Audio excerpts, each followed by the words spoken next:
এবছর স্বাধীনতা দিবস আমাদের একটু অন্যরকম কাটলো আর একটু খুশিতেই কাটলো, কারণ বাবাই আমাদের সাথে ছিল বলে। ও না থাকলে আমাদের এত খুশি আসতোই না। অপরদিকে কিন্তু আরজি কর হসপিটালের মর্মান্তিক ঘটনাটি মনের মধ্যে এক আতঙ্কের সৃষ্টি করেছে।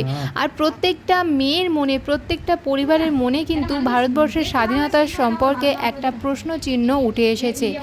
তো যাই হোক, এই যে আমরা আমার বাবাইকে নিয়ে এত আনন্দ করেছি, এটা কিন্তু 15ই আগস্টে নয়, এটা হলো 12ই আগস্টে।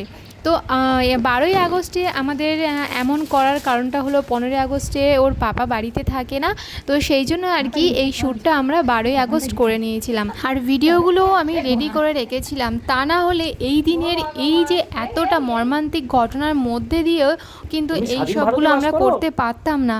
আর তাছাড়াও এমন যেন মনে হচ্ছে আমাদেরই পরিবারের একজনের মানে মনের মধ্যে এমন একটা শোকের ছায়া পড়েছে, যেমন আমাদের নিজেদের পরিবারের কেউ চলে গেলে এমনটা মনে হয়, তেমনটাই কিন্তু মনের অবস্থা। আমরা ভিডিও পোস্ট করলেও, ভিডিও বানালেও কিন্তু মনের মধ্যে কিন্তু এই শোকের ছায়াটা পড়ে রয়েছে। আর এই মর্মান্তিক ঘটনাটাই এতটাই নৃশংস।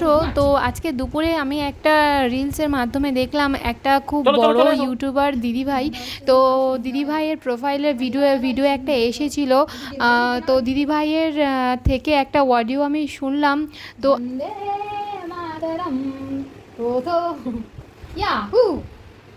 माँ तुझे सनम, माँ तुझे सनम, वंदे मातरम।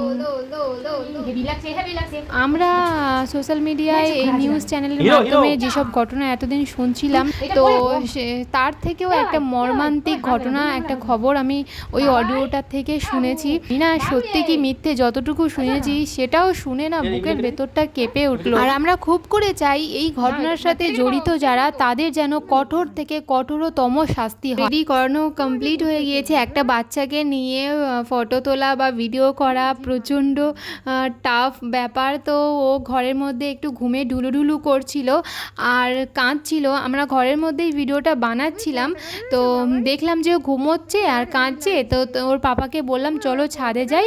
আর ও একটু প্রকৃতি দেখতে ভালোবাসে, এই যে দিনের আলো খুব ভালোবাসে, তো তাই জন্য আর কি ওকে ছাদে নিয়ে আসলাম। আর এখন প্রায় বিকাল 4:30 বেজে গিয়েছে। আর ছাদে আসার পরে দেখলাম যে ও কত সুন্দর খেলছে। ছাদে কিন্তু প্রচণ্ড গরম হচ্ছিল আর আজকে একদমই হাওয়াও দিচ্ছিল না, তার মধ্যেও খুশি ছাদের আলোতে।